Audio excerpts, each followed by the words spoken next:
ധർമ്മമെന്നാൽ സത്യമെന്നും അർത്ഥമുണ്ട്. ധർമ്മസ്ഥലയിലെ അധർമ്മത്തിന്റെ വാർത്തകൾ പുറത്തു വരുമ്പോൾ കുഴിച്ചു മൂടപ്പെട്ട സത്യം കൂടിയാണ് പുറത്തറിയുന്നത്. ധർമ്മസ്ഥലയിൽ നിന്ന് ഓരോ മണിക്കൂറിലും പുറത്തു വരുന്നത് അധർമ്മം കുഴിച്ചിട്ട സത്യത്തിന്റെ കൂമ്പാരം. ശുചീകരണ തൊഴിലാളിയുടെ മൊഴി ശരിയെന്ന് തെളിയിക്കുന്ന തെളിവുകൾ ഇന്നലെ മുതൽ വന്നു തുടങ്ങി. ഇന്നത്തെ ദിവസവും നിർണായകം. SIT നിർത്തിയിട്ടില്ല, news 18-നും. ധർമ്മസ്ഥലയിലെ കൂട്ടക്കൊലയുടെ തെളിവുകൾ തേടിയുള്ള അന്വേഷണം തുടരും. വെല്ലുവിളികളും ഭീഷണികളും അതിജീവിച്ച് മുന്നോട്ട് തന്നെ സത്യം വിജയിക്കും. നിഗൂഢതകൾ മറനീക്കി പുറത്തുവരാനിരിക്കെ വിശദമായി പരിശോധിക്കാം. ധർമ്മസ്ഥലയിൽ മറഞ്ഞിരിക്കുന്ന വില്ലന്മാരിലേക്ക് അന്വേഷണം എത്തുമോ? ആദ്യം പ്രധാന വാർത്തകൾ. സ്കൂൾ വേനലവധി മാറ്റം എല്ലാവരോടും ആലോചിച്ച് മാത്രമെന്ന് മന്ത്രി B. ശിവൻകുട്ടി. അടിച്ചേൽപ്പിക്കുന്ന തീരുമാനമുണ്ടാകില്ലെന്നും കൂടുതൽ മൃതദേഹം കുഴിച്ചിട്ടുണ്ടോ എന്നാണ് ഇന്ന് പരിശോധിക്കുന്നത്. ഈ 8-ാം പോയിന്റിൽ കൂടുതൽ മൃതദേഹങ്ങൾ ഉണ്ട് എന്നായിരുന്നു ശുചീകരണ തൊഴിലാളിയുടെ മൊഴി. ആ മൊഴി വിശ്വസിച്ച് ഇന്ന് അവിടെ വലിയ തരത്തിൽ തെരച്ചിൽ ആരംഭിക്കും. ഇന്നലെ 6-ാം പോയിന്റിൽ തലയോട്ടി അടക്കം കണ്ടെത്തിയതോടുകൂടി ശുചീകരണ തൊഴിലാളി പറഞ്ഞ സ്ഥലങ്ങളിൽ തെരച്ചിൽ കൂടുതൽ ഊർജിതമാക്കാനാണ് SIT-യുടെ തീരുമാനം. ധർമ്മസ്ഥലയിൽ നിന്ന് KV ബൈജു നമുക്കൊപ്പം ചേർന്നു വിവരങ്ങളുമായി. Baiju, very good morning. ഇന്നത്തെ ദിവസം അതീവ നിർണായകമാണ്, അക്കാര്യത്തിൽ നമുക്ക് സംശയമില്ല. ശുചീകരണ തൊഴിലാളി പറഞ്ഞതനുസരിച്ച് 8-ാം പോയിന്റിലെ തെരച്ചിലാണ്. ഏറ്റവും കൂടുതൽ മൃതദേഹങ്ങൾ കുഴിച്ചിട്ടിട്ടുണ്ട് എന്ന് അദ്ദേഹം പറഞ്ഞ സ്ഥലത്താണ് തെരച്ചിൽ തുടരുന്നത്. ഇന്നലെ നമ്മൾ കേട്ടതാണ് സത്യമേവ ജയതേ എന്നുള്ള വാക്കാണ് മഞ്ജുനാഥ് അഭിഭാഷകൻ അദ്ദേഹം പറഞ്ഞത്. ആ വാക്ക് വിജയിക്കും, സത്യം തെളിയും അല്ലെ?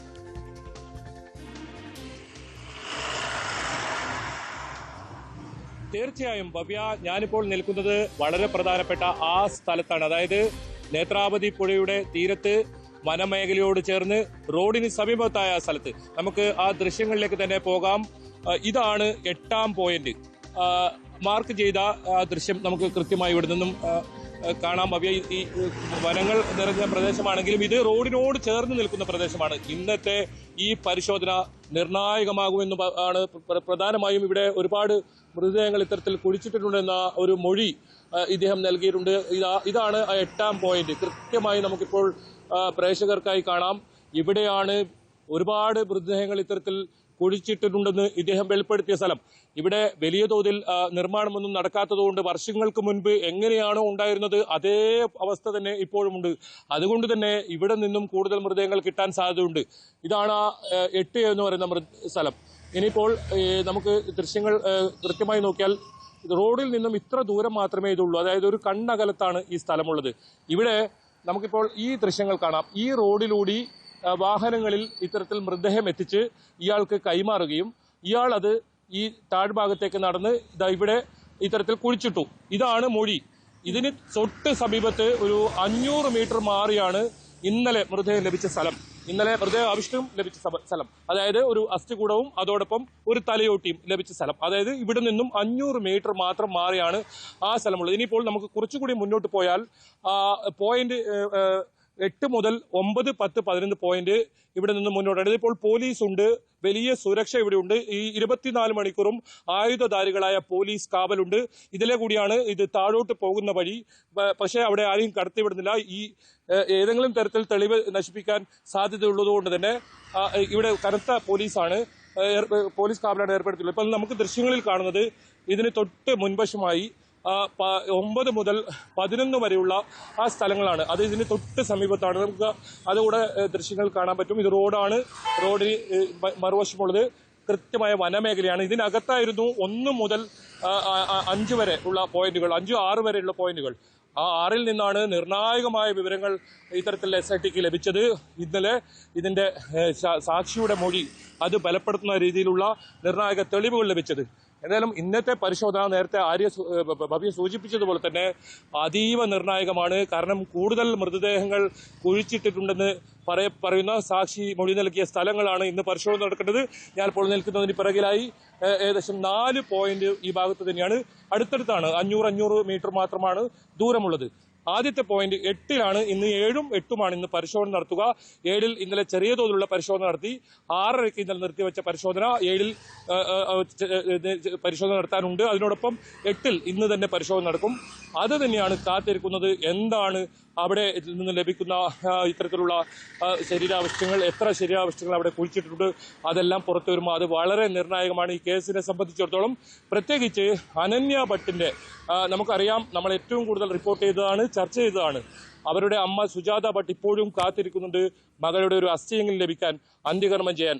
ആ അമ്മയുടെ വാക്കുകൾ പ്രകാരം ഈ ശുചീകരണ തൊഴിലാളി നൽകിയ ഈ മൃതദേഹവുമായി സാമ്യമുള്ള ഒരു മൃതദേഹം ഇവിടെ അടക്കം ചെയ്തിട്ടുണ്ടെന്നാണ് ഈ സാക്ഷി വെളിപ്പെടുത്തിയിട്ടുള്ളത്. അതുകൊണ്ട് തന്നെ വളരെ പ്രധാനമാണ് ഇന്നത്തെ പരിശോധന. ഇനി അനന്യ ഭട്ടിന്റെ മൃതദേഹത്തിന്റെ അവശിഷ്ടങ്ങൾ ഇവിടെ നിന്ന് ലഭിക്കുമോ, അതായത് ഒരു യുവതിയുടെ, ഒരു സ്ത്രീയുടെ ഏതെങ്കിലും തരത്തിൽ അത്തരത്തിൽ ലഭിക്കുമോ എന്നാണ് ഏറ്റവും പ്രധാനം. കാരണം ഇന്നലെ ഒരു പുരുഷന്റെ അസ്ഥികൂടമാണ് ലഭിച്ചത്. അതുപോലെ തന്നെ ഒരു തലയോട്ടി ലഭിച്ചിട്ടുണ്ട്. ഇത് രണ്ടുപേരുടേതാണോ അതല്ല ഒരേ ആളുടെ തന്നെയാണോ എന്നുള്ളത് പരിശോധന നടക്കുന്നുണ്ട്. അത് ഫോറൻസിക് പരിശോധന, വിദഗ്ധ പരിശോധനയിൽ മാത്രമേ അത് കണ്ടെത്താൻ സാധിക്കൂ. പക്ഷേ ഇന്ന് ഇത്തരത്തിൽ പരാതിയുള്ള ഒരു കേസിൽ, DNA പരിശോധനാ ഫലം ശേഖരിച്ചു വെച്ചിട്ടുള്ള ഒരു കേസിൽ അതിൽ മൃതദേഹാവശിഷ്ടം കിട്ടുമോ, ഇത്തരത്തിലുള്ള ഏതെങ്കിലും സൂചനകൾ കിട്ടുമോ, അതാണ് ഏറ്റവും നിർണായകമാവുക. അങ്ങനെയാണെങ്കിൽ എന്തായാലും ഇന്നത്തെ SIT പരിശോധന 11 മണിയോടുകൂടി ആരംഭിക്കും.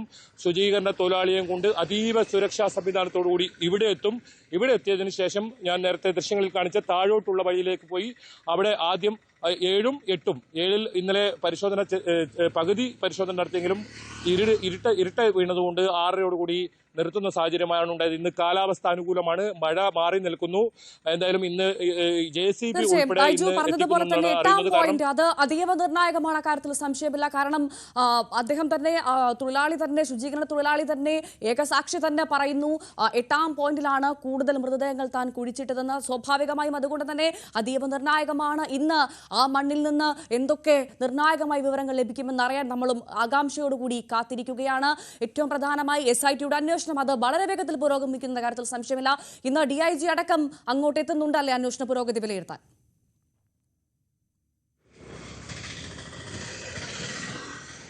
ഭവ്യ, ഇന്ന് ഏറ്റവും പ്രധാനം DGP ഇന്ന് സ്ഥലത്തെത്തുന്നുണ്ടെന്നാണ്. കാരണം പ്രണവ് മൊഹന്തി ഇന്ന് ഈ സ്ഥലത്ത് ഇന്ന് എത്തുന്നുണ്ടെന്നാണ് ഏറ്റവും പ്രധാനം. കഴിഞ്ഞ ദിവസം അദ്ദേഹം എത്തിയിരുന്നു, ഇതേ സ്ഥലത്തെത്തിയിരുന്നു. പോയിന്റ് 5-ലും പോയിന്റ് 4-ലും പരിശോധന നടക്കുന്ന സമയത്താണ് അദ്ദേഹം എത്തിയത്. ഇവിടെ എത്തി നേരിട്ടെത്തി അന്വേഷണ പുരോഗതി വിലയിരുത്തിയിരുന്നു. ഇന്ന് അദ്ദേഹം പ്രധാനമായും എത്തുന്നത് ഇനി ഏത് രീതിയിൽ ഈ അന്വേഷണം മുന്നോട്ട് കൊണ്ടുപോകണം അത് സംബന്ധിച്ചൊക്കെ നേരിട്ട് ഉദ്യോഗസ്ഥരുമായി കൂടിയാലോചന ഉണ്ടാകുമെന്നാണ് നമുക്ക് മനസ്സിലാക്കാൻ സാധിക്കുന്നത്. ഏതായാലും 11 മണിയോടുകൂടി തന്നെ DGP ഇവിടെ എത്തിയേക്കാം. അതീവ സുരക്ഷാ സംവിധാനമാണ് ഇവിടെ ഏർപ്പെടുത്തിയിരിക്കുന്നത്.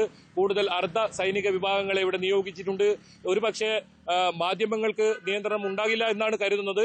ഇനി അത് നിയന്ത്രണമില്ലെങ്കിൽ നമുക്ക് തൊട്ടടുത്തു നിന്ന് തന്നെ ദൃശ്യങ്ങൾ നൽകാനാവും. അതല്ലെങ്കിൽ പുഴയുടെ മറുകരയിൽ നിന്നും ദൃശ്യങ്ങൾ പകർത്താൻ കഴിയുന്ന ഒരു സ്ഥലമാണ് 8. പക്ഷേ 9-ഉം 10-ഉം 11-ഉം ഈ ഭാഗങ്ങളിലാണ്. ഒരു പക്ഷേ മാധ്യമപ്രവർത്തകർക്ക് ഈ ഒരു ഭാഗത്ത് നിന്നും ഇത്തരത്തിൽ നിയന്ത്രണം ഉണ്ടായാൽ അത് ചിലപ്പോൾ ദൃശ്യങ്ങൾ ലഭിച്ചൊന്നും വരില്ല. പക്ഷെ കൃത്യമായി ദൃശ്യങ്ങൾ ലഭിക്കുന്ന ഒരു സ്ഥലമാണ് 8. 8-ലാണ് ഇത്തരത്തിൽ പരിശോധന നിർണായകമെന്നും നമ്മൾ കരുതുന്നതും ഈ സാക്ഷി വെളിപ്പെടുത്തുന്നതും. എന്തായാലും 11 മണിക്കാണ് ഈ സംഘം സാധാരണ എത്താറുള്ളത്. അത് വലിയ സന്നാഹത്തോടെ എത്തും. അതോടൊപ്പം നേരത്തെ സൂചിപ്പിച്ചതുപോലെ തന്നെ JCB ഉപയോഗിച്ചുള്ള ഒരു പരിശോധന കൂടി ഇന്ന് സാധ്യമാകുമെന്നാണ് ഏറ്റവും പ്രധാനം. അതുകൊണ്ട് ഒരുപക്ഷെ വേഗത്തിൽ ഇനിയിപ്പോൾ 13 മാർക്കാണ് ആകെയുള്ളത്. ഇതിൽ 6 മാത്രമേ പൂർത്തിയായിട്ടുള്ളൂ. 7 പകുതി പൂർത്തിയായി. അതിനുശേഷം ഇനി 8 മുതൽ ഇങ്ങോട്ട് ഒരു പക്ഷേ കൂടുതൽ മൃതദേഹങ്ങൾ കുഴിച്ചിട്ടെന്ന് പറയുന്ന സ്ഥലങ്ങളാണ്. ഇതെല്ലാം വളരെ നിർണായകമാണ്. അതുകൊണ്ട് തന്നെ ഇത് ചിലപ്പോൾ സമയമെടുത്തേക്കാം. ഒരു മൃതദേഹാവശിഷ്ടം ലഭിച്ചാൽ അവിടെ പിന്നീട് വിശദമായി പരിശോധന നടത്തുന്ന ഒരു രീതിയാണ് SITയുടെ കഴിഞ്ഞ ദിവസങ്ങളിൽ നമ്മൾ കണ്ടത്. അത് പോയിന്റ് 6-ൽ ഇത്തരത്തിൽ ഒരു അസ്ഥികൂടം ലഭിച്ചപ്പോൾ തന്നെ പിന്നീട് അവിടെ വിപുലമായ ഒരു പരിശോധനയാണ് നമ്മൾ കണ്ടത്. അതുകൊണ്ട് ഒരു പക്ഷേ സമയമെടുത്തേക്കാം. JCB ഉപയോഗിച്ചുള്ള പരിശോധനയിൽ വളരെ വേഗത്തിൽ അങ്ങോട്ടേക്കുള്ള ഒരു തിരച്ചിൽ നടന്നേക്കാം. എന്തായാലും ഈ 13 വരെയുള്ള പോയിന്റുകളിൽ വളരെ വേഗം അന്വേഷണം പൂർത്തിയാക്കി കിട്ടാവുന്ന തെളിവുകൾ ശേഖരിക്കാനാണ് SIT ഉദ്ദേശിക്കുന്നത്. നമുക്ക് ഈ ശുചീകരണ തൊഴിലാളിയുടെ ഈ ഒരു വെളിപ്പെടുത്തൽ അത് ബലപ്പെടുത്തുന്ന രീതിയിൽ ഒരു അസ്ഥികൂടം കൂടി ലഭിച്ചതോടുകൂടി ഈ അന്വേഷണത്തിന് വേഗത വന്നു എന്ന് പറയേണ്ടി വരും. തീർച്ചയായും അതാണ് ബൈജു. നമുക്കറിയാം ഈ ധർമ്മസ്ഥല കൂട്ടക്കൊലപാതക കേസ് നമ്മൾ പരിശോധിക്കുമ്പോൾ ഒരു ഹൊറർ സിനിമാ കഥ പോലെ നമുക്ക് തോന്നുകയുള്ളൂ. കാരണം വർഷങ്ങൾക്ക് ശേഷം ഒരു ശുചീകരണ തൊഴിലാളിയുടെ രംഗപ്രവേശനം, അയാൾ നിർണായകമായ പല വിവരങ്ങൾ വെളിപ്പെടുത്തുന്നു. ആ വെളിപ്പെടുത്തലുകൾ തുടക്കത്തിൽ കേൾക്കുന്നവർക്കൊക്കെ തലയ്ക്ക് വെളിവില്ലാത്ത ഒരാൾ എന്തോ കഥ പറയുന്നത് പോലെയാണ് തോന്നുന്നത്. പക്ഷേ അയാൾ പറഞ്ഞതിൽ കഥയല്ല, അത് യാഥാർത്ഥ്യമാണ്, സത്യമാണ്. ആ മണ്ണിനടിയിൽ അതിന്റെ അവശേഷിപ്പുകൾ ഉണ്ട് എന്ന് തെളിയുകയാണ്, നമ്മൾ തെളിയിക്കുകയാണ് അല്ലെ?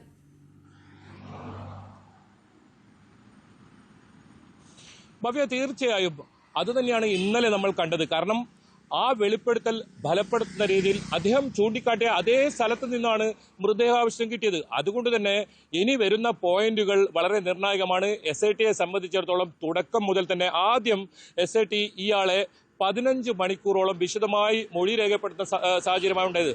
അതിൽ എത്രത്തോളം വിശ്വാസ്യതയെന്ന് അറിയാൻ കൃത്യമായി ചോദ്യം ചെയ്ത് അത് ക്രോസ് ചെക്ക് ചെയ്താണ് SIT ഈ ഒരു കുഴിച്ചുള്ള പരിശോധനയ്ക്ക് തന്നെ ഇറങ്ങിയത്. പൂർണ്ണമായും അദ്ദേഹത്തെ വിശ്വാസത്തിലെടുത്തുകൊണ്ടാണ് ഈ പരിശോധന എന്ന് പറയേണ്ടി വരും. അതാണ് നമ്മൾ കഴിഞ്ഞ ദിവസങ്ങളിലൊക്കെ കണ്ടത്. അത് സ്നാനഘട്ടയിൽ നടന്ന പരിശോധനയിൽ നമ്മൾ കണ്ടു. അതിനുശേഷം വനമേഖലയോട് ചേർന്ന് കിടക്കുന്ന 3ഉം 4ഉം പോയിന്റുകളിലും കണ്ടു. ഒരു പക്ഷേ ഈ 4ാമത്തെ പോയിന്റുകളിൽ നിന്നും കൂടുതൽ ഇത്തരത്തിലുള്ള മൃതദേഹാവശിഷ്ടങ്ങളൊക്കെ ലഭിച്ചിട്ടുണ്ടെന്നൊരു വിവരം പുറത്തു വരുന്നുണ്ട്. പക്ഷേ ഈ കാര്യം വളരെ രഹസ്യമായി തന്നെ വെക്കണമെന്ന ഒരു നിർദ്ദേശം DGP SIT സംഘത്തിന് നൽകിയിരിക്കുന്നു. കാരണം ഏതെങ്കിലും തരത്തിൽ ഇത്തരത്തിൽ വലിയ തോതിൽ മൃതദേഹാവശിഷ്ടങ്ങളൊക്കെ കിട്ടിയെന്ന വാർത്തകൾ പുറത്തു വരുമ്പോൾ അത് ഏത് രീതിയിലായിരിക്കും ഇവിടെ പ്രകോപനം ഉണ്ടാവുക എന്ന് അറിയില്ല. അതുകൊണ്ട് തന്നെ കൃത്യമായ രഹസ്യ സ്വഭാവത്തിലുള്ള പരിശോധന എന്ന് പറയേണ്ടി വരും. ഇന്നലെ ന്യൂസ് 8ന്റെ ക്യാമറ കണ്ണുകളാണ് കൃത്യമായി ഇത്തരത്തിൽ അസ്ഥികൾ പുറത്തെടുക്കുന്ന ദൃശ്യം പുറത്തു വന്നതോടുകൂടിയാണ് അതിലൊരു സ്ഥിരീകരണം വന്നത്. പിന്നീട് ഭവ്യ സൂചിപ്പിച്ചതുപോലെ തന്നെ മഞ്ജുനാഥയുടെ ആ പത്രക്കുറിപ്പ്, സത്യമേവ ജയതേ, ഗോഡ് ഈസ് ഗ്രേറ്റ്, ഇത്രയും മാത്രം വാക്കുകളുള്ള ഒരു പത്രക്കുറിപ്പ്, അതാണ് അതിന് സ്ഥിരീകരണം ഉണ്ടായത്. എന്തായാലും അത് വലിയൊരു വഴിത്തിരിവായി എന്ന് പറയേണ്ടി വരും. ഈ കേസിൽ ഏറ്റവും വലിയ വഴിത്തിരിവായി എന്ന് പറയേണ്ടി വരും. ഏതായാലും ഇന്നത്തെ പരിശോധന വളരെ നിർണായകമാണ്. ഞാനിപ്പോൾ നിൽക്കുന്ന ഈ സ്ഥലത്താണ് ഇന്ന് പരിശോധന നടക്കേണ്ടത്. ഭവ്യ, വ്യക്തമാണ്. എന്തായാലും 8ാം പോയിന്റിൽ ഇന്ന് പരിശോധന നടക്കും. അതീവ നിർണായകമാണ്. നമ്മൾ പുറത്തുവിട്ട വാർത്തയാണ്. ഈ വാർത്തയിലേക്ക് തന്നെ ആ പരിശോധന നടക്കുന്ന സമയത്ത് നമ്മൾ തിരിച്ചു വരും. KV ബൈജു ആണ് ധർമ്മസ്ഥലയിൽ നിന്ന് വിവരങ്ങൾ നൽകിയത്. ഒരിടവേള.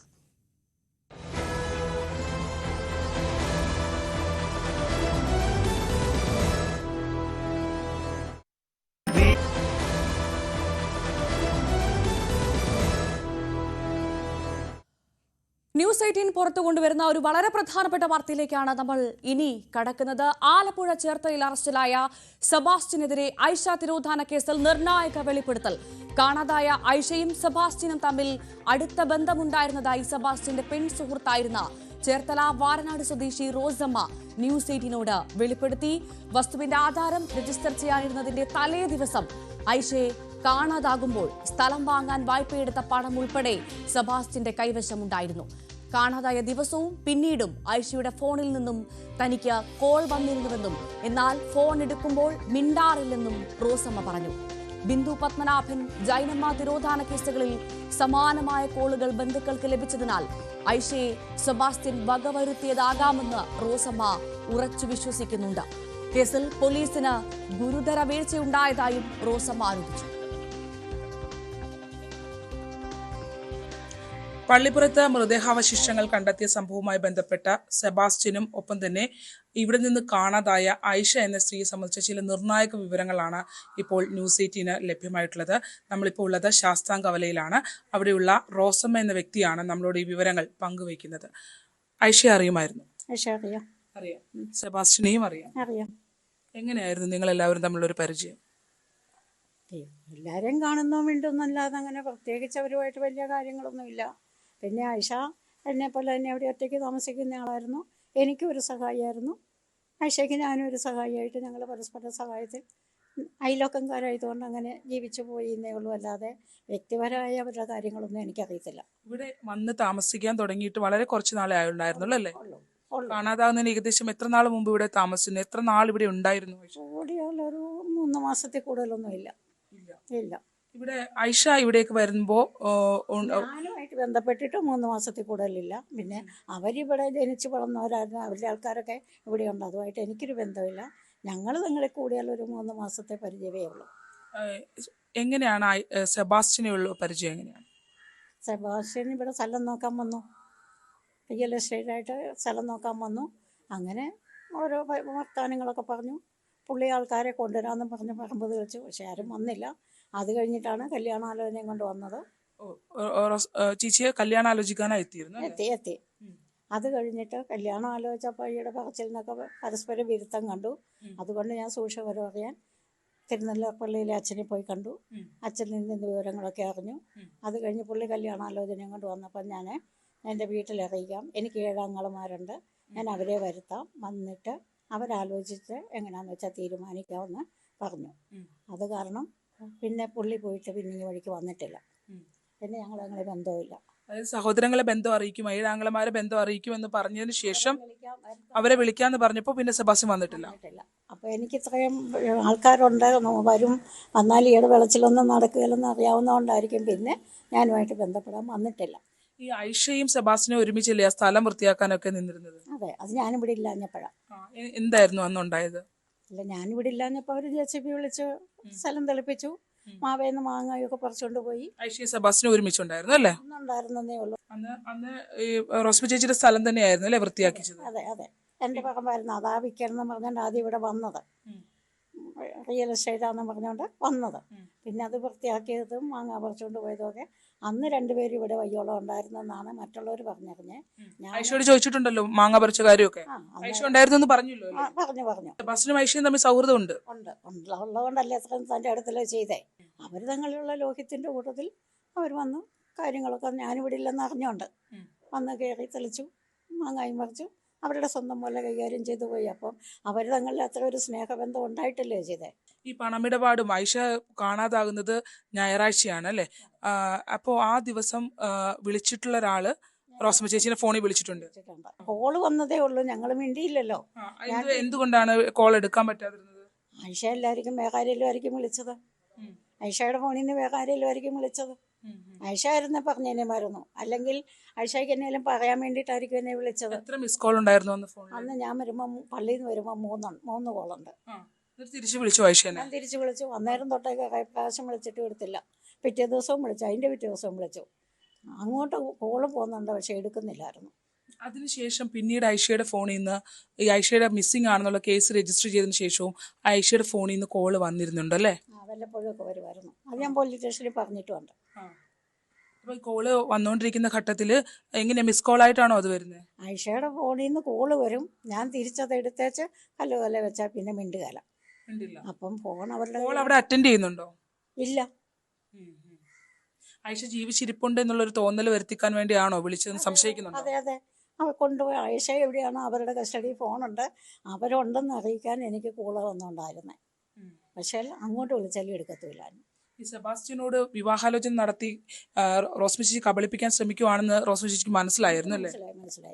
മനസ്സിലായതുകൊണ്ട് തന്നെയാണ് ഞാനത് അറിയിക്കാതെ വിവരം അറിയാൻ അച്ഛൻ്റെ അടുത്ത് പോയത്. ഇടവപ്പള്ളിയിൽ അച്ഛനോട് എന്ന് ചോദിച്ചാൽ വിവരങ്ങളൊക്കെ അറിയാൻ പറ്റും. അതുകൊണ്ട് എന്ത് മറുപടിയാ പറഞ്ഞു? അതാ അച്ഛൻ അന്നേരം ഇത് കേട്ടപ്പോഴേ തലയ്ക്ക് കൈ വെച്ചു. എൻ്റെ പിതാവേ എന്ന് പറഞ്ഞ് 2 കൈയും തലയ്ക്ക് കൊടുത്തോണ്ട് ഇങ്ങനെ കുനിഞ്ഞിരിക്കുക ചെയ്തത്. സെബാസ്റ്റ്യനെ വിവാഹം കഴിക്കുന്ന കാര്യം ചോദിച്ചപ്പോഴേ ഈ ലോകത്തിലുള്ള ഏറ്റവും ഫ്രോഡ് മനുഷ്യൻ ഇതിലും മെച്ചമായിരിക്കുമെന്ന് അച്ഛൻ പറഞ്ഞു. പിന്നെ ഞാൻ കൂടുതലൊന്നും പറയാൻ നിന്നില്ല. അതിൽ കൂടുതലൊരു വാദം വേണ്ട. മനസ്സിലായി. അത് ആദ്യം വരുന്നത് സ്ഥലക്കച്ചവടമായിട്ട് ബന്ധപ്പെട്ടാണ് ഇവിടെ റിയൽ എസ്റ്റേറ്റ് സ്ഥലം നോക്കാനായിട്ടാണ് ആദ്യം വരുന്നത്. അത് കഴിഞ്ഞ് സ്ഥലം പുള്ളിക്ക് മേടിക്കാൻ വേണ്ടിയിട്ടാണ് വരുന്നത്. പിന്നെ വന്ന് വർത്താനമൊക്കെ പറഞ്ഞപ്പോഴാണ് കല്യാണാലോചന ഇവിടെ ഒറ്റയ്ക്കുള്ളതെന്ന് അറിഞ്ഞല്ലോ. അപ്പോൾ കല്യാണാലോചനയായിട്ട് പിന്നെ വരുന്നത്. അങ്ങനെ അതേപ്പറ്റി ചോദിച്ചപ്പോഴാണ് പുള്ളിക്ക് മരവന മുഖാന്തരം എല്ലാ തരത്തിലും വിവാഹ മോചനം കിട്ടിയതാണ്, അതുകൊണ്ട് കല്യാണം നടത്തുന്നതിനെതിരില്ല എന്ന് പറഞ്ഞു. അപ്പം ഞാൻ പറഞ്ഞു പള്ളി വെച്ച് കല്യാണം നടത്തുന്നുണ്ടെങ്കിൽ വേറെ തടസ്സങ്ങളൊന്നും ഇല്ലെങ്കിൽ കല്യാണം നടത്താമെന്ന് പറഞ്ഞു. അത് കഴിഞ്ഞിട്ട് പിന്നെ കാര്യങ്ങളൊക്കെ പറഞ്ഞപ്പോഴാണ് ഫ്രോഡാന്ന് മനസ്സിലായി. ഓരോന്നൊക്കെ പറയുന്നു. അന്നേരം തന്നെ പിന്നെ എത്ര നാളുണ്ടായിരുന്നു ഈ സൗഹൃദം? കൂടിയാലൊരു 3 മാസമെങ്കിലും കാണും, അതിൽ കൂടുതലൊന്നും ഇല്ലായിരുന്നു. അത് കഴിഞ്ഞപ്പോഴാണ് ഞാൻ ഈ വിവരം പറഞ്ഞത്. അതായത് ഞാൻ കല്യാണം നടത്താൻ തയ്യാറാണ്, ഞാൻ വീട്ടിലറിയിക്കാം, എനിക്ക് ഇത്രയും ആങ്ങളമാരുണ്ട്, അവർ വരട്ടെ, വന്നിട്ട് തീരുമാനിക്കാമെന്ന് പറഞ്ഞു. അതോടെ ഐഷയെ കാണാത്തതിന് ശേഷം പിന്നെ ഇവിടെ വന്നിട്ടില്ല? ഇല്ല. സെബാസ്റ്റിനോട് പറഞ്ഞിട്ടുണ്ടോ? കാരണം ആയിഷ കാണാതാകുന്നതിന്റെ പിറ്റേ ദിവസം ആയിഷയുടെ പേരിൽ ആ സ്ഥലം എഴുതിയെടുക്കാനുള്ള തയ്യാറെടുപ്പിലായിരുന്നു അല്ലേ ആയിഷ? അതെ അതെ. ആയിഷയുടെ പേരിൽ അവരുടെ നിന്ന്, അതായത് അവരുടെ ചേടത്തിയുടെയോ മറ്റായിരുന്നു, ചേച്ചിയുടെയോ മറ്റായിരുന്നു, അവരുടെ സ്ഥലം ഇവരുടെ പേരിൽ എഴുതി മേടിക്കാനായിരുന്നു ഇവർ ഈ പൈസയൊക്കെ കളക്ട് ചെയ്തത്. ഏതായാലും പിറ്റേ ദിവസം ആധാരവും നടന്നില്ല, ആളിനെ തലേദിവസം ഇല്ലാതെ ആയില്ലേ. ആയിഷയുടെ പൈസ സെബാസ്റ്റിന്റെ കയ്യിൽ ഉണ്ടെന്ന് തന്നെയാണ് സംശയിക്കുന്നത്. എങ്കിലും കാണും അവർ അവിടെ കളക്ട് ചെയ്ത് അത്രയും പൈസയൊന്നും അന്ന് ആ വീട്ടിലില്ലായിരുന്നു. പോലീസ് പരിശോധിച്ചപ്പോഴും അല്ലെ ആങ്ങളമാരും ഒക്കെ കൂടി മക്കളും കൂടെ കൂടി അത് പരിശോധിച്ചേ. അന്നേരം ഈ സമ്പാദിച്ച അത്രയും പൈസയൊന്നും ആ വീട്ടിലില്ലായിരുന്നു. അപ്പോൾ കുറച്ചെങ്കിലും പൈസ നഷ്ടപ്പെട്ട് കാണുമായിരിക്കും, അത് അന്വേഷിക്കാൻ പോയതായിരിക്കും അവര്. സെബാസ്റ്റ്യൻ എന്തെങ്കിലും സഹായിക്കാന്നൊക്കെ പറയുന്നുണ്ടായിരുന്നു ആയിഷനെ. അപ്പോൾ അതുകൊണ്ടായിരിക്കും പോയത്. പൈസ പോരാത്ത തികയാതെ വന്നത് കിട്ടുമെന്ന് അറിഞ്ഞുകൊണ്ട് വല്ലതും ആയിരിക്കും പോയത്. ഒരു ദിവസം മുഴുവൻ അവർ ഒരുമിച്ച് ഇവിടെ ഉണ്ടായിരുന്നു. അത് മാത്രമേ എനിക്കറിയത്തുള്ളൂ. ഞാൻ വന്നപ്പം തന്നെ രാത്രിയായി, നല്ല മഴയുമായിരുന്നു. അന്നേരം പിന്നെ അന്ന് ബന്ധപ്പെട്ടല്ലോ. അത് കഴിഞ്ഞ് ഞാൻ ഷൈഡി വെച്ചപ്പം പുള്ളി സ്ഥലത്തിന് ആൾക്കാരെ കൊണ്ടുവരാൻ വേണ്ടിയിട്ട് തെളിച്ചാന്ന് പറഞ്ഞു. പിന്നീട് ആയിഷയുടെ മകൻ ആ സ്ഥലം റോസ്മ ചേച്ചിയുടെ പേരിലേക്ക് ഇടനില നിന്നാണ് പിന്നീട് അത് വിൽക്കാൻ ശ്രമിക്കുന്നതെന്ന് അറിഞ്ഞു. അതെ, എന്തായിരുന്നു ഉണ്ടായത്? അതായത് ഞാൻ ഈ അയൽക്കൂട്ടത്തിൽ നിന്ന് പൈസ എടുത്തിട്ടുണ്ടല്ലോ, പിന്നെ ചിട്ടിയുടെ പൈസയുണ്ട്, പിന്നെ വേറെ എനിക്കും തരാനുണ്ട്. അങ്ങനെ കുറേ പൈസകൾ ഉണ്ടായിരുന്നത് കൊണ്ട് ആ പൈസ എല്ലാം കൂടെ ചേർത്തിട്ടാണ് എഗ്രിമെൻ്റ് നടത്തിയത്. അവരുടെ മേടിക്കാൻ ഇരുന്ന ആ സ്ഥലത്തിന് പോലീസും കൂടെ ഇടപെട്ടിട്ട് രണ്ടാമത് ഒരു എഗ്രിമെൻ്റ് കൂടെ നടത്തി. അത് സേവിയർ എന്ന് പറയുന്ന പുള്ളിയുടെ പേരിൽ എഗ്രിമെൻ്റ് നടത്തിക്കൊണ്ട് ആ പുള്ളിയുടെ പേരിൽ ആധാരം നടത്തി. ഐഷ എന്തായാലും ഈ സ്ഥലം എഴുതുന്നതിന്റെ തലേ ദിവസമാണ് ഐഷ കാണാതാകുന്നത്. അതായത് പിറ്റേ ദിവസം സ്ഥലം എഴുതുന്നതിന് വേണ്ടി ഐഷയ്ക്ക് പണം വേണമായിരുന്നു. അതിന് പോകാം, പിന്നെ കണ്ടിട്ടില്ല. വന്ന് തന്നെ 3 പ്രാവശ്യം എന്നെ വിളിച്ചു. ഞാനൊരു വന്നപ്പോൾ തൊട്ടൊരു 5-8 പ്രാവശ്യം എല്ലാം തിരിച്ചു വിളിച്ചു, എടുത്തില്ല. പിറ്റേ ദിവസവും ഞാൻ അങ്ങോട്ട് വിളിച്ചുകൊണ്ടിരുന്നു, ഫോൺ എടുത്തില്ല. 2-3 ദിവസം വിളിച്ചിട്ടും കാണാതെയും കിട്ടാതെയും വന്നപ്പോഴാണ് അവരുടെ വീട്ടിൽ ചെന്ന് ആങ്ങളയോട് പറഞ്ഞു, ഐഷയെ 2-3 ദിവസമായിട്ട് കാണുന്നില്ല, ഫോൺ വിളിച്ചിട്ടും കിട്ടുന്നില്ല എന്ന് പറഞ്ഞു. എന്നിട്ട് പിന്നെ അവർ പറഞ്ഞിട്ട് പിന്നെ അവർ മക്കളെ വരുത്തി അവർ പരാതി കൊടുത്തു. അങ്ങനെ പോലീസ് സ്റ്റേഷനിൽ റോസ്മി ഇരിക്കുന്ന സമയത്ത് ഐഷയുടെ ഫോണിൽ നിന്ന് കോൾ വന്നുകൊണ്ടിരുന്നു. അന്നേരം ഞാൻ അത് സംബന്ധിച്ച് പോലീസുകാരോട് സംസാരിച്ചില്ലേ? അന്നേരം പറഞ്ഞു, ഇതേ ഐഷയുടെ കോളാന്ന് പറഞ്ഞ് എടുത്ത് കാണിച്ചു. അവർ നോക്കുകയും ചെയ്തു. അവരെന്നാ ചെയ്തു? പോലീസ് സ്റ്റേഷനായിരുന്നു. അതെ അതെ. അവരത് അന്വേഷിച്ചില്ലായിരിക്കും, അല്ലെങ്കിൽ അതിന് മറുപടി കിട്ടുകയല്ലോ. ഐഷയ്ക്ക് എന്ത് സംഭവിച്ചതായിരിക്കും എന്നാണ് റോസ്മി ചേച്ചി കരുതുന്നത്? ജീവനോടെ ഉണ്ടെന്ന് കരുതുന്നുണ്ടോ? ഉണ്ടായിരുന്നല്ലേ, എവിടെ ആയാലും വെച്ചെന്നെ വിളിച്ചെന്നെമായിരുന്നു. എങ്ങനെയായാലും ഞാനുമായിട്ട് ബന്ധപ്പെട്ടേനെ. അത് അന്നല്ല എന്നായാലും ഇപ്പോഴായാലും എവിടെയെങ്കിലും ജീവനോടെ ഞാൻ ഉണ്ടെങ്കിൽ ബന്ധപ്പെട്ടേനെ. എന്ന് പറഞ്ഞാൽ അവരെ ഏത് തരത്തിലും സഹായിക്കുന്ന ഞാനെന്ന് അവർക്കറിയാം. അതുകൊണ്ട് എന്നെ വിളിച്ചെന്നെ. ശരി, ഊർജ്ജമുണ്ടായിരുന്നു അവർ. ആ സൗഹൃദത്തിൻ്റെ പേരിലല്ലേ ഇവിടെ തെളിയിക്കാൻ വരുന്നത്. അല്ലെങ്കിൽ അത്ര തൻ്റെ ഇടത്തോടെ വരുമോ? ഇല്ലല്ലോ. അതുതന്നെയല്ല, അത്ര അവകാശത്തോടെ മാവിന്ന് മാങ്ങ വേറെ ആരും പറിക്കാത്തടുത്ത് അവർ മാങ്ങ പറിച്ച് കൊടുത്തിട്ടുണ്ടെങ്കിൽ അത്രമേ സൗഹൃദം ഉണ്ടായിട്ടല്ലേ കൊടുത്തത്. സെബാസ്റ്റ്യനാണ് ഇതെല്ലാം ചെയ്തു കൊടുത്തത്. അതെ, പുള്ളിയാണ് ഇതെല്ലാം തന്നെ ഇടംവഴി ചെയ്തത്. അപ്പം പുള്ളി എല്ലായിടത്തും ഇടിച്ചു കയറുന്നയാളാണ്, എല്ലാവരുടെയും സ്നേഹം പിടിച്ചു പറ്റുന്നയാളാണ്. ആ സ്നേഹമാണ് എന്നോടും പിടിച്ചു പറ്റാൻ വന്നത്. അത് തന്നെ ഐഷയോടും പ്രയോഗിച്ചിട്ടുണ്ടാവുമല്ലോ. ഉണ്ട്, അത് സംശയമില്ലാത്ത കാര്യമാണ്. അതന്നെയല്ല, അങ്ങനെ വന്നു കഴിയുമ്പോൾ എന്ത് സഹായത്തിനും പുള്ളി തയ്യാറാവുക. ഞാൻ മേടിച്ചു കൊടുക്കണമെങ്കിലും എന്തിനും തയ്യാറാകും. അപ്പം അങ്ങനെ വന്നപ്പോൾ അവരൊക്കെ പാവങ്ങളായതുകൊണ്ട് വിട്ടുപോയി. ഞാനും പാവമല്ലെന്നല്ല പറയുന്നത്, പക്ഷേ ദൈവാനുഗ്രഹം ഉണ്ടായിരുന്നുണ്ട്, നേർവഴി കാണിച്ചു തന്നു. അങ്ങനെ ഞാൻ അച്ഛനെ പോയി കണ്ടു. അതുകൊണ്ട് അതിന് പറഞ്ഞ് ഒഴിവാക്കാൻ എനിക്ക് സാധിച്ചത്രയേ ഉള്ളൂ. ആധാരം എഴുത്തുമായി ബന്ധപ്പെട്ടുള്ള പൈസ കളക്ട് ചെയ്യാനായിട്ടുള്ള ശ്രമത്തിനിടയിലാണ് തലേ ദിവസം ഐഷ കാണാതാവുന്നത്. ഞാൻ വിശ്വസിക്കുന്നു. എന്താ സംഭവിച്ചതെന്നൊന്നും എനിക്കറിയത്തില്ല. അവരാരോടൊന്നും വിട്ടു പറയുകയില്ലായിരുന്നു. അതിപ്പം അങ്ങനെ ആയിരിക്കും അവർ തങ്ങളിലുള്ള ബന്ധം. അതുകൊണ്ട് പറ്റിപ്പോയതായിരിക്കും. അതായത് എന്നെപ്പോലുള്ള ഒറ്റയ്ക്ക് താമസിക്കുന്ന പെണ്ണുങ്ങളെ ഏത് തരത്തിലും നമ്പരിട്ട് വല വീശുക എന്നുള്ളത് എൻ്റെ അനുഭവം കൊണ്ട് ഞാൻ പറയാം. അല്ലെങ്കിൽ ഇപ്പം ഞാൻ കുറേ നാൾ ജയിലിൽ കിടന്നേച്ച് വന്നു കഴിഞ്ഞിട്ടാണ് ഏറ്റുമാനൂരിൽ അവരെ ഇല്ലാതാക്കിയത്. അപ്പം നേരത്തെ ഇതൊക്കെ കണക്ക് കൂട്ടി തന്നെ ചെയ്യുന്ന കാര്യങ്ങളാണ്. ഇനി ഈ നാമത്തിൽ എൻ്റെ അടുത്ത് വരുമെന്ന് ആൾക്കാർ. ഒരുപക്ഷെ റോസ്മി ചേച്ചിനെ വിവാഹം കഴിക്കാൻ ആഗ്രഹിച്ചത് സ്വത്തുക്കൾ ലക്ഷ്യം വെച്ചായിരിക്കും. പിന്നെല്ലാം സംശയമില്ലാത്ത കാര്യമല്ലേ, സംശയമില്ലാത്ത കാര്യമാണ്. പെട്ടുപോയാൽ പോയിരുന്നു. അവരെയൊക്കെ പോലെ തന്നെ ഞാനും ഇല്ലാതായേനെ. വിവാഹം കഴിക്കുമെന്ന് ആർക്കറിയാം. ആ നാമത്തേക്ക് ഇവിടെ കൂടുക കയറുകയാണോന്ന് ആർക്കറിയാം. ഏതായാലും അതിനൊന്നും ദൈവം അനുവദിച്ചില്ലത് പറഞ്ഞാൽ മതി. അതാണ് ആയിഷ തിരോധാനവുമായി ബന്ധപ്പെട്ട് ഏറ്റവും നിർണായകമായ വിവരങ്ങളാണ് നമുക്ക് ലഭ്യമാകുന്നത്. സെബാസ്റ്റ്യനുമായി അടുത്ത ബന്ധം ആയിഷ പുലർത്തിയിരുന്നു എന്നുള്ളതാണ്. കാണാതാകുന്നതിന് തൊട്ടു മുമ്പ് സ്ഥലമിടപാടുമായി ബന്ധപ്പെട്ട് രജിസ്ട്രേഷനുമായി ബന്ധപ്പെട്ട് പണം കണ്ടെത്തുന്നതിന് വേണ്ടിയുള്ള ശ്രമത്തിലായിരുന്നു ആയിഷ. ആ ഒരു പോക്കാണ് പിന്നീട് അവരുടെ തിരോധാനത്തിലേക്ക് എത്തി നിൽക്കുന്നത് എന്നുള്ളതാണ്. സെബാസ്റ്റ്യൻ അതിനകത്ത് കൃത്യമായി പങ്കുണ്ടാകും എന്നുള്ളത് തന്നെയാണ് ഇവർ ഓരോരുത്തരും സംശയിക്കുന്നത്. ചേർത്തല ശാസ്തൻ കവലയിൽ നിന്നും ശരണ്യ സ്നേഹജൻ, ന്യൂസ് 18. ഐഷ തിരോധാന കേസുമായി ബന്ധപ്പെട്ട നിർണായകമായ സുപ്രധാനമായ വെളിപ്പെടുത്തലാണ് ഇപ്പോൾ റോസമ്മ, സെബാസ്റ്റ്യന്റെയും ഐഷയുടെയും സുഹൃത്തായ റോസമ്മ ന്യൂസ് 18നോട് വെളിപ്പെടുത്തിയിരിക്കുന്നത്. സുപ്രധാനമായ വിവരങ്ങൾ പ്രേക്ഷകർ ഇപ്പോൾ ന്യൂസ് 18 സ്ക്രീനിൽ കാണുന്നത്.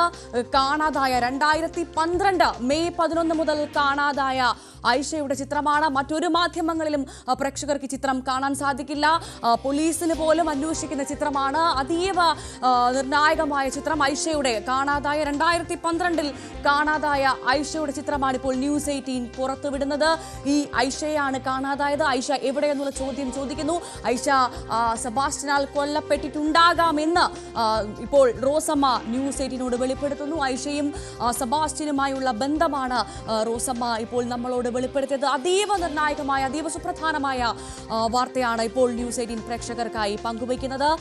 കാണാതായ ഐഷയുടെ ചിത്രമാണ് ഇപ്പോൾ പ്രേക്ഷകർ കാണുന്നത്. മറ്റൊരു മാധ്യമത്തിലും മറ്റൊരു ചാനലിലും പ്രേക്ഷകർക്ക് ഈ ചിത്രം കാണാൻ സാധിക്കില്ല. ഏറ്റവും പ്രധാനമായി സുപ്രധാനമായി ചിത്രം ന്യൂസ് 18 ഇപ്പോൾ ഇതാ ഇവിടെ പുറത്തുവിടുന്നു. 2012 മെയ് 11 കാണാതായ ഐഷയുടെ ചിത്രം. ഐഷ തൻ്റെ സ്വത്തുക്കൾ മറ്റൊരാളുടെ പേരിൽ എഴുതാൻ പോകുന്നതിൻ്റെ തലേ ദിവസമാണ് ഐഷയെ കാണാതാകുന്നത്. ആ സ്വത്ത് മുഴുവൻ, ആ പൈസ മുഴുവൻ ഉണ്ടായിരുന്നത് സെബാസ്റ്റ്യന്റെ കൈകളിലായിരുന്നു എന്നുള്ള വിവരവും ഇപ്പോൾ അറിയാൻ സാധിക്കുന്നു. റോസമ്മ നടത്തുന്നത് സുപ്രധാനമായ വിവരമാണ്, സുപ്രധാനമായ വിവരങ്ങളാണ് നമുക്കിപ്പോൾ ലഭ്യമാകുന്നത്. റോസമ്മ അതായത് റോസമ്മ എന്ന് പറയുന്നത് റോസമ്മയും ഐഷയുടെയും സെബാസ്റ്റ്യന്റെയും സുഹൃത്തു കൂടിയാണ് റോസമ്മ. ഇവർ തമ്മിലുള്ള ബന്ധവും വളരെ വ്യക്തമായി അറിയാവുന്ന ആളാണ് റോസമ്മ. റോസമ്മ അവസാനമായി കാണുന്നത്, ഐഷയെ കാണുന്നത് 2012 മെയ് 10 ഇപ്പോൾ നമുക്ക് മനസ്സിലാക്കാൻ സാധിക്കുന്നത്. അന്ന് കണ്ടതാണ്. അതിനുശേഷം പിന്നെ ഐഷയെ ഇതുവരെ റോസമ്മ പോലും കണ്ടിട്ടില്ല. ഐഷ എവിടെയെന്ന് ചോദിക്കുന്നു. എന്തായാലും ആലപ്പുഴ ചേർത്തലയിൽ നടക്കുന്ന തിരോധാന കേസുകളിൽ 2 സ്ത്രീകളെ നേരത്തെ തന്നെ കാണാതായിരുന്നു. ഇപ്പോഴിതാ ഒന്നും കൂടി വരുന്നു. ഐഷ തിരോധാന കേസിൽ സുപ്രധാനമായ വിവരം ലഭ്യമാകുന്നു.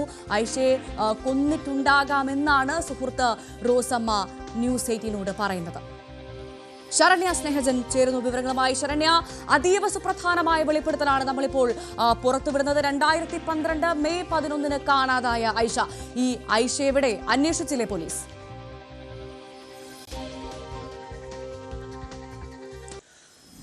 ഈ കേസുകളിലെല്ലാം തന്നെ വലിയ നിഗൂഢത നിലനിൽക്കുന്നു എന്നുള്ളതാണ് ഭവ്യ. 2012 മെയ് 13 ഐഷയെ കാണാതാകുന്നത്.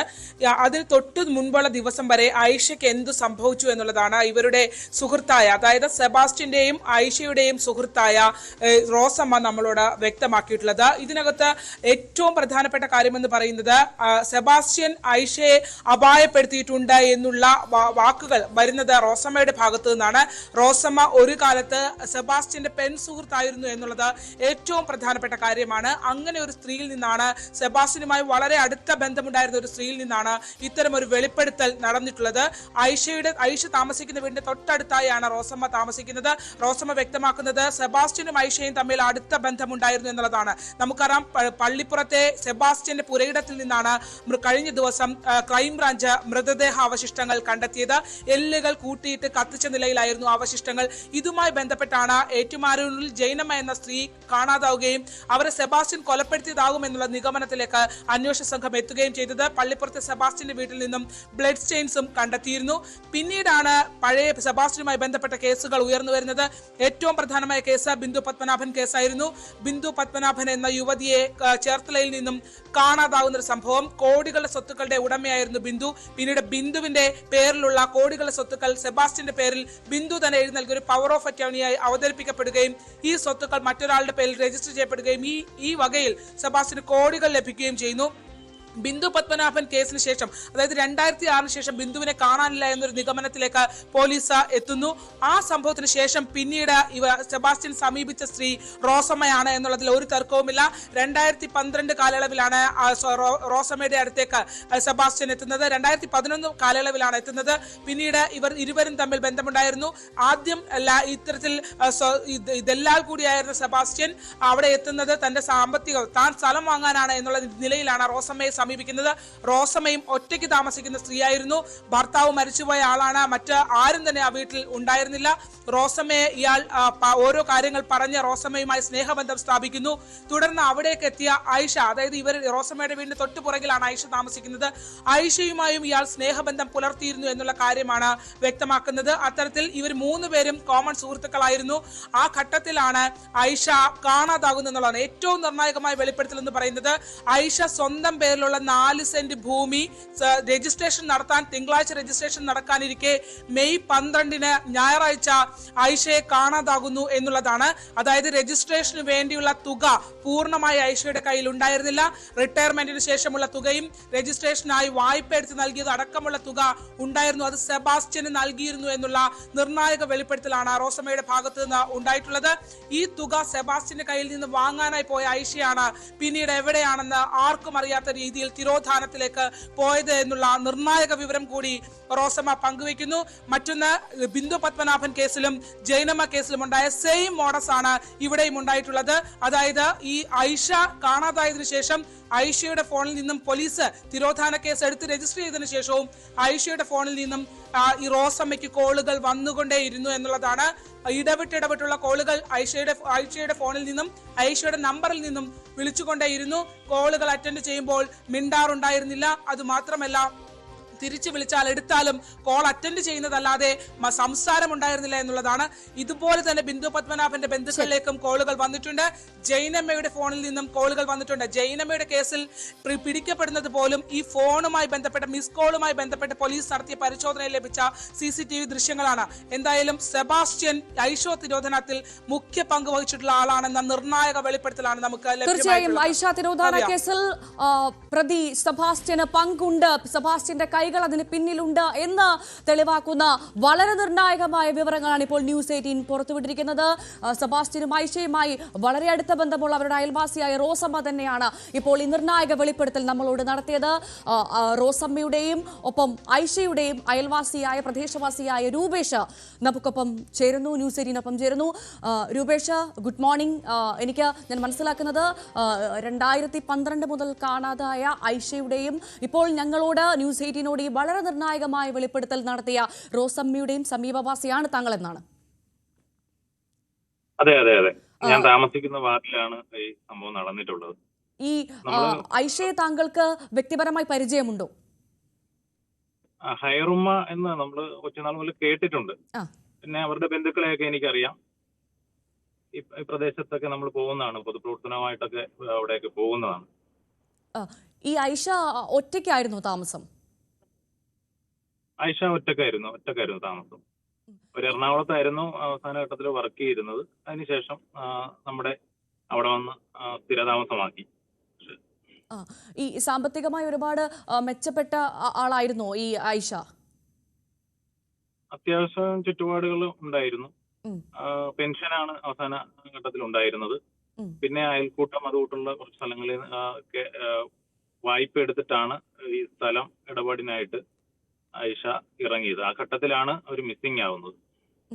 ഈ 2012 മെയ് 11 ഐഷയെ കാണാതാകുന്നതാണ് ഞാൻ മനസ്സിലാക്കുന്നത്. അപ്പോൾ അതിനു മുൻപ് വർഷങ്ങളായിട്ട് ഈ ചേർത്തലയിൽ നിങ്ങളുടെ സമീപത്ത് താമസിക്കുകയായിരുന്നു അല്ലേ? അതെ അതെ അതെ, ചെറുപ്പം മുതലേ അവിടെ ആയിരുന്നു. ഒരു ഘട്ടത്തിൽ ജോലി കിട്ടി, ഇങ്ങനെ ട്രാൻസ്ഫർ ആകുന്നതനുസരിച്ച് മാറി മാറി വന്നു. അവസാനം റിട്ടയർമെന്റിന് ശേഷം നമ്മളവിടെ സ്ഥിരതാമസമാക്കി. ശരി, ഈ സെബാസ്റ്റ്യൻ എന്ന് പറയുന്നയാൾക്ക് ഈ ഐഷയുടെ തിരോധാനവുമായി ബന്ധമുണ്ട് എന്നാണ് നിങ്ങളുടെ തന്നെ അയൽവാസിയായ റോസമ്മ ഇപ്പോൾ ഞങ്ങളോട് പറഞ്ഞത്. താങ്കൾക്ക് ഈ സെബാസ്റ്റ്യനെ പരിചയമുണ്ടോ? സെബാസ്റ്റ്യനെ അറിയാം. ഞാൻ 2017 മുതൽ ഈ ബിന്ദു പത്മനാഭൻ തിരോധാന കേസുമായി ബന്ധപ്പെട്ട് പ്രവർത്തിക്കുന്ന ആക്ഷൻ കൗൺസിലിന്റെ ചെയർമാനാണ്. തുടക്കം മുതലേ ഞാൻ ഇതുമായി ബന്ധപ്പെട്ട് നിൽക്കുന്നത് കൊണ്ട് തന്നെ ഈ ഇതിനിടയ്ക്ക് ഐഷയുമായി ബന്ധപ്പെട്ട കാര്യങ്ങളൊക്കെ അറിഞ്ഞിട്ടുള്ളതാണ്. നമ്മൾ അന്വേഷണ സംഘത്തെയൊക്കെ അതിന് വേണ്ട വിവരങ്ങൾ കൊടുത്തതുമാണ്. പക്ഷേ തുടക്കം തന്നെ നമ്മുടെ ലോക്കൽ പോലീസ് ഇതിൽ അനാസ്ഥ കാണിച്ചിട്ടുണ്ട്. അതിന്റെ ഫലമാണ് ഇത്രയും നീണ്ടുപോയതും വീണ്ടും ഒരു മിസ്സിംഗിലേക്ക് പോയത്. ഈ 2012 മുതൽ ഐഷയെ കാണുന്നില്ല എന്ന് പറയുന്നു. ഇപ്പോൾ നമ്മൾ നിൽക്കുന്നത് വർഷങ്ങൾ ഒരുപാട് മുന്നോട്ട് പോയിരിക്കുന്നു. എന്നിട്ട് പോലും അന്വേഷിച്ചില്ലേ ഈ കേസ് എവിടെ എത്തി, തിരോധാന കേസ് എവിടെ എത്തി, ഐഷ എവിടെയാണെന്ന് നിങ്ങൾ ആരും അന്വേഷിച്ചില്ലേ? തിരക്കുന്നുണ്ടായിരുന്നു. അപ്പൊ ഏറ്റവും അവസാനം 2 മാസം മുമ്പ് ക്രൈംബ്രാഞ്ച് ഐഷയുടെ ബന്ധുക്കളെ വിളിച്ചിരുന്നു. അതിനു മുൻപ് ആലുവാസിലുള്ള ഒരു ബോഡി പൊങ്ങിയപ്പോൾ ഐഡന്റിഫിക്കേഷന് വേണ്ടി അവരെ വിളിച്ചു. പക്ഷെ അത് ഐഷ അല്ലായിരുന്നു. ഈ റോസമ്മ ഇപ്പോൾ പറയുന്നുണ്ട് ഐഷയുടെ തിരോധാനത്തിൽ വ്യക്തമായ പങ്ക് ഈ സെബാസ്റ്റ്യൻ ഉണ്ട് എന്ന്. സെബാസ്റ്റ്യൻ ഐഷയെ കൊന്നിട്ടുണ്ടാകുമെന്ന് പോലും പറയുന്നു റോസമ്മ. താങ്കൾ എന്താണ് വിശ്വസിക്കുന്നത്? ഇതില് ഈ റോസമ്മ എന്ന് പറയുന്ന വ്യക്തിയുടെ വീട്ടില് സെബാസ്റ്റ്യൻ വരാറുണ്ടായിരുന്നു. അതൊക്കെ നമുക്ക് നേരിട്ട് അറിവുള്ള കാര്യം കൂടിയാണ്. കാര്യം ഈ ബിന്ദു കേസുമായി ബന്ധപ്പെട്ട് പോകുമ്പോഴും നമ്മൾ അതിന്റെയൊക്കെ വിവരങ്ങൾ ശേഖരിച്ചിരുന്നു. അന്വേഷണ സംഘത്തിന് അത് വിവരങ്ങൾ കൊടുക്കുകയും ചെയ്തിരുന്നു. അല്ല, എന്നിട്ട് താങ്കൾ തന്നെ വളരെ വ്യക്തമായി പറയുന്നു അന്വേഷണ സംഘത്തിന് വിവരങ്ങൾ കൊടുത്തിരുന്നു. എന്നിട്ട് എന്തായിരിക്കും അന്നത്തെ ചേർത്തല പോലീസിന് സംഭവിച്ചിട്ടുണ്ടാവുക? എന്തുകൊണ്ടായിരിക്കും സെബാസ്റ്റ്യനിലോട്ട് അന്വേഷണം പോവാതിരുന്നത്? പോലീസ് അന്ന് ഈ ബിന്ദു കേസ് മാത്രമാണ് അന്ന് എടുത്തത്. ഇതിൽ ഐഷയുമായിട്ട് കണക്ട് ചെയ്യുന്ന വിവരങ്ങൾ ഒരു മുഖവിലക്ക് എടുത്തില്ല എന്ന് തന്നെയാണ് എനിക്ക് പറയാനായിട്ട് പറ്റുന്നത്. അതിൽ പോലീസിന്റെ ഭാഗത്തു നിന്ന് അനാസ്ഥ തന്നെയാണ് ഉണ്ടായിട്ടുള്ളത്. കാര്യം ഈ സ്റ്റേഷനിൽ റോസമ്മ നിൽക്കുന്ന സമയത്ത് പോലും ഐഷയുടെ ഫോൺ കോളുകൾ വന്നിട്ടുണ്ട്. അതിൽ ടവർ ലൊക്കേഷൻ എടുത്ത് സെബാസ്റ്റ്യന് അന്ന് തന്നെ കൊടുക്കാമായിരുന്നു. പക്ഷെ അതൊന്നും പോലീസ് അത്തരത്തിലുള്ള നടപടികളിലേക്കൊന്നും പോയില്ല. ഈ ജൈനമ്മ തിരോധാന കേസ് ഉണ്ടല്ലോ, താങ്കൾ അത് അറിഞ്ഞു കാണുമല്ലോ. ആ കേസുമായി അതേ സമാന സാഹചര്യമാണ് ഇവിടെ ഐഷ തിരോധാന കേസിലും എന്നാണ് മനസ്സിലാക്കുന്നത്. ഇപ്പോൾ താങ്കൾ തന്നെ പറഞ്ഞതുപോലെ ഇത്തരത്തിൽ ഫോൺ കോളുകൾ വരുന്നു, എന്നിട്ടും പോലീസ് അന്വേഷിച്ചില്ല. പോലീസിന്റെ ഭാഗത്തുനിന്ന് കൃത്യമായ ഒരു അനാസ്ഥ ഈ വിഷയത്തിൽ ഉണ്ടായി എന്നാണ് താങ്കളും കരുതുന്നത്? ഉറപ്പായിട്ടും 100% അതിൽ അനാസ്ഥ ഉണ്ടായിട്ടുണ്ട്. ഇപ്പൊ തന്നെ ഈ ജൈനമ്മയുടെ കേസ് വന്നില്ലെങ്കിൽ ഈ ബിന്ദുവിന്റെ കേസും അതുപോലെ തന്നെ ഐഷയുടെ കേസും നമ്മൾ ചർച്ച പോലും ചെയ്യേണ്ട രീതിയിലേക്ക് വരത്തില്ല. ജൈനമ്മയുടെ കേസിൽ കൃത്യമായ തെളിവുകൾ ശേഖരിച്ച് കൃത്യമായിട്ട് സെബാസ്റ്റ്യൻ അറസ്റ്റ് ചെയ്യപ്പെട്ടതിന് ശേഷമാണ് നമ്മൾ ഇത്തരത്തിലേക്ക് ഈ ഐഷയുടെ കാര്യമൊക്കെ പൊതുസമൂഹത്തിലേക്ക് ഇത്ര വലിയ രീതിയിൽ നമ്മൾ ചർച്ച ചെയ്യാൻ തുടങ്ങിയത്. ഇതിൽ നിന്ന് നമുക്കൊരു നീതി ലഭിക്കുമെന്നാണ് പ്രതീക്ഷിക്കുന്നത്. ജൈനമ്മ, ബിന്ദു, ഐഷ പേരുകൾ ഇങ്ങനെ നീളുകയാണ്. സെബാസ്റ്റ്യന്റെ കറുത്ത കൈകളെക്കുറിച്ചുള്ള വിവരങ്ങൾ ഇങ്ങനെ ഓരോ ദിവസവും വന്നുകൊണ്ടിരിക്കുകയാണ്. താങ്കൾ പറഞ്ഞു താങ്കൾക്ക് സെബാസ്റ്റ്യനെ അറിയാമെന്ന്, അയാൾ ഐഷയുടെ വീട്ടിൽ വരാറുണ്ട് എന്ന് വളരെ വ്യക്തമായി റോസമ്മയും നമ്മളോട് പറഞ്ഞു. അവർ തമ്മിൽ അടുത്ത ബന്ധം ഉണ്ടായിരുന്നു എന്ന് റോസമ്മ പറയുകയുണ്ടായി. താങ്കൾക്ക് ഈ സെബാസ്റ്റ്യനെ എങ്ങനെയാണ് പരിചയം? അയാൾ എങ്ങനത്തെ ഈ ഒരു സ്ത്രീകൾ ഒറ്റയ്ക്ക് താമസിക്കുന്ന സ്ത്രീകളെ തെരഞ്ഞുപിടിച്ച് കണ്ടെത്തി അവരെ ഒപ്പം ചേർക്കുന്ന ഒരു കൂട്ടത്തിലാണ് സെബാസ്റ്റ്യൻ എന്ന് മനസ്സിലാക്കുന്നു. താങ്കൾക്ക് അത്തരത്തിൽ എന്തെങ്കിലും വിവരം അയാളെ കുറിച്ച് അറിയാമോ? അറിയാം. ഒറ്റപ്പെട്ട് താമസിക്കുന്ന സ്ഥലങ്ങളിൽ ഉള്ള സ്ത്രീകളുമായിട്ട് സൗഹൃദം സ്ഥാപിച്ച് അവരുടെ സ്വത്തുവകൾ കൈക്കലാക്കുന്ന ഒരു രീതിയാണ് സെബാസ്റ്റ്യൻ ചെയ്യുന്നത്. നമ്മൾ ഈ ബിന്ദുവിന്റെ കേസിലാണെങ്കിലും ഐഷയുടെ കേസിലാണെങ്കിലും ജൈനമ്മയുടെ കേസിലാണെങ്കിലും സമാനമായ കുറ്റങ്ങളാണ് അദ്ദേഹം ചെയ്തിരിക്കുന്നത്. അവരുടെ സ്വത്തുക്കൾ കൈക്കലാക്കുക എന്നുള്ളതാണ്. അതിനുശേഷം അവരെ വകവരുത്തുക എന്നുള്ള രീതിയാണ് പുള്ളി ചെയ്യുന്നത്. ഈ റോസമ്മ പറഞ്ഞതുപോലെ തന്നെ ഐഷയും കൊല്ലപ്പെട്ടിട്ടുണ്ടാകാമെന്ന് താങ്കൾ കരുതുന്നുണ്ടോ? തീർച്ചയായിട്ടും അദ്ദേഹത്തിന്റെ ഉദ്ദേശങ്ങൾ നടന്നതിന് ശേഷം പിന്നെ അവരെ വകവരുത്തുക എന്നുള്ളതാണ് സെബാസ്റ്റ്യന്റെ ഒരു രീതി. നമ്മൾ ഈ 3 കേസും നമ്മൾ എടുത്തു നോക്കി കഴിഞ്ഞാൽ അത്തരത്തിലാണ് ഇത് വന്നിരിക്കുന്നത്. പക്ഷെ DNA പുറത്തു വന്നാൽ മാത്രമേ നമുക്ക് ഇത് ആരുടേതാണ്, ഈ ബിന്ദു ആണോ, ഐഷയാണോ, ജൈനമ്മയാണോ എന്ന്, ഇനി അതിനപ്പുറത്ത് വേറൊരാളാണോ എന്നൊക്കെ അറിയണമെങ്കിൽ DNA ഫലം പുറത്തു വരണം. രൂപേഷ് ആക്ഷൻ കൗൺസിൽ അംഗമാണെന്ന് പറയുന്നു. എന്താണ് ഇനിയുള്ള ആക്ഷൻ കൗൺസിലിന്റെ തീരുമാനം? നമ്മൾ ആവശ്യപ്പെടുന്നത് സമഗ്രമായ, ഇത് 3ഉം ഏകീകരിച്ചുകൊണ്ട് ഒരു സമഗ്രമായ അന്വേഷണം, അതിനൊരു സ്പെഷ്യൽ ടീമിനെ നിയോഗിക്കണമെന്നാണ്. അത് ഒരു IG ലെവലിലുള്ള ആരെയെങ്കിലും ഇതിന്റെ ഒരു സ്പെഷ്യൽ ടീമിന്റെ തലവനായി നിയമിച്ചുകൊണ്ട് ഈ ബിന്ദുവിന്റെയും ഐഷയുടെയും ജൈനമ്മയുടെയും ഇത് മൂന്നും ഏകീകരിച്ചുകൊണ്ട് ഒരു പൂർണ്ണമായ അന്വേഷണം നമ്മുടെ ജില്ലയിൽ തന്നെ മിസ്സിംഗ് കേസുകൾ നമ്മൾ കൃത്യമായിട്ട് ഇതുമായി കണക്ട് ചെയ്യുന്ന പല കേസുകളും ഇനി കാണും. ഇത് നമ്മൾ പുറത്തു വന്ന കാര്യങ്ങൾ മാത്രമാണ്. നമ്മൾ ഇതിലൂടെ സഞ്ചരിക്കുമ്പോഴും മനസ്സിലാക്കും പല സ്ത്രീകളെയും ഇയാൾ സമീപിച്ചിട്ടുണ്ട്. അപ്പൊ സമഗ്രമായ അന്വേഷണത്തിന് ഒരു സ്പെഷ്യൽ ടീമിനെ വെക്കണമെന്നാണ് ഞങ്ങൾ ആവശ്യപ്പെടുന്നത്. ശരി, വളരെ നന്ദി രൂപേഷ് ഞങ്ങളോട് പ്രതികരിച്ചതിന്. കാണാതായ ഐഷയുടെ സമീപവാസിയായ രൂപേഷാണ് നമ്മളോട് സംസാരിച്ചത്. അദ്ദേഹം ഐഷ തിരോധാന കേസ് ആക്ഷൻ കൗൺസിൽ അംഗം കൂടിയാണ്. അദ്ദേഹം പ്രധാനമായും പറയുന്നു, റോസമ്മ പറഞ്ഞതിന് സമാനമായ തന്നെ കാര്യം തന്നെയാണ് രൂപേഷ് പറയുന്നത്. സെബാസ്റ്റ്യനും ഐഷയും തമ്മിൽ ബന്ധമുണ്ടായിരുന്നു. സെബാസ്റ്റ്യൻ ഐഷയുടെ വീട്ടിൽ വരാറുണ്ട്, താനടക്കം അത് കണ്ടിട്ടുണ്ട് എന്ന് അദ്ദേഹം പറയുന്നത് മാത്രമല്ല, പോലീസിന് ഇവിടെ കൃത്യമായ വീഴ്ച സംഭവിച്ചു. പോലീസ് അന്വേഷിച്ചില്ല ഇതുവരെ ഐഷ തിരോധാന കേസ്. ഐഷയും സെബാസ്റ്റ്യനുമായുള്ള ബന്ധം പോലീസ് അന്വേഷിച്ചില്ല എന്നും പോലീസിന്റെ വീഴ്ചയെ എടുത്ത് അക്കമിട്ട് പറയുന്നുണ്ട് രൂപേഷ്. ശരണ്യ സ്നേഹജൻ നമുക്കൊപ്പം തുടരുന്നു. ശരണ്യ, ബിന്ദുവിനും ഐഷയ്ക്കും ജൈനമ്മയ്ക്കും ഇടയിൽ ഇനി എത്ര പേർ? ഇത്ര നിർണായകമായ കേസിൽ എന്തെടുക്കുകയായിരുന്നു അന്നത്തെ ചേർത്തല പോലീസ്?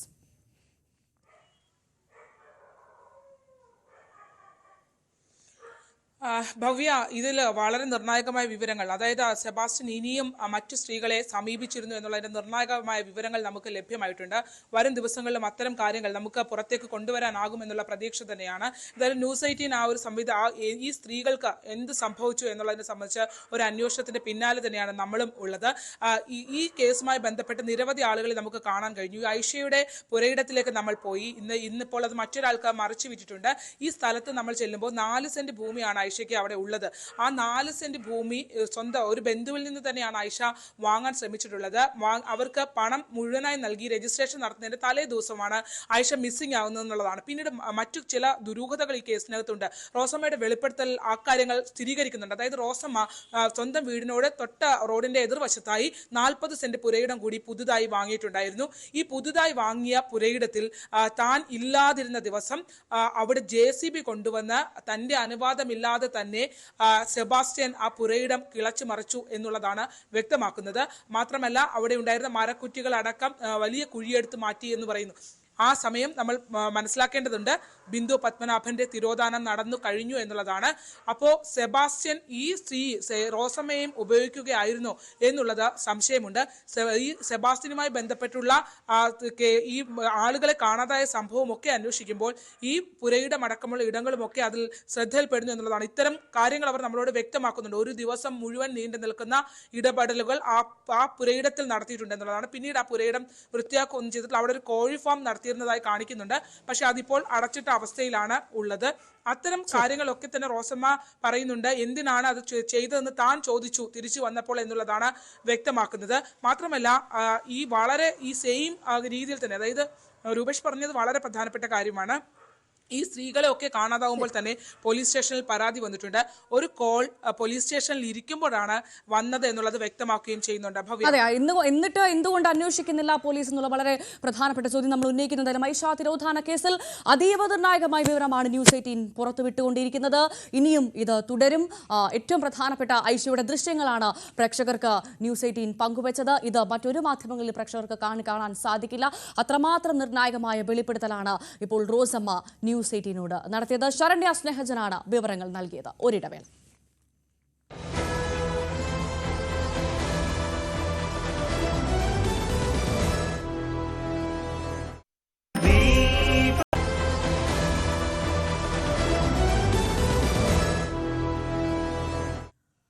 ബലാത്സംഗ കേസിൽ മുൻകൂർ ജാമ്യം തേടി ഹൈക്കോടതിയെ സമീപിക്കാൻ റാപ്പർ വേടൻ. അറസ്റ്റ് അടക്കമുള്ള നടപടികളിലേക്ക് അന്വേഷണ സംഘം കടക്കുന്നതിനിടെയാണ് നീക്കം. അതേസമയം പരാതിക്കാരിയുടെ രഹസ്യമൊഴി മജിസ്ട്രേറ്റ് മുൻപാകെ രേഖപ്പെടുത്തി. നവമി ദിനേശ് വിവരങ്ങൾ നൽകും. നവമി, റാപ്പർ വേടൻ മുൻകൂർ ജാമ്യത്തിനായി ഉള്ള നീക്കം തുടങ്ങിയിട്ടുണ്ട്. വിവരങ്ങൾ.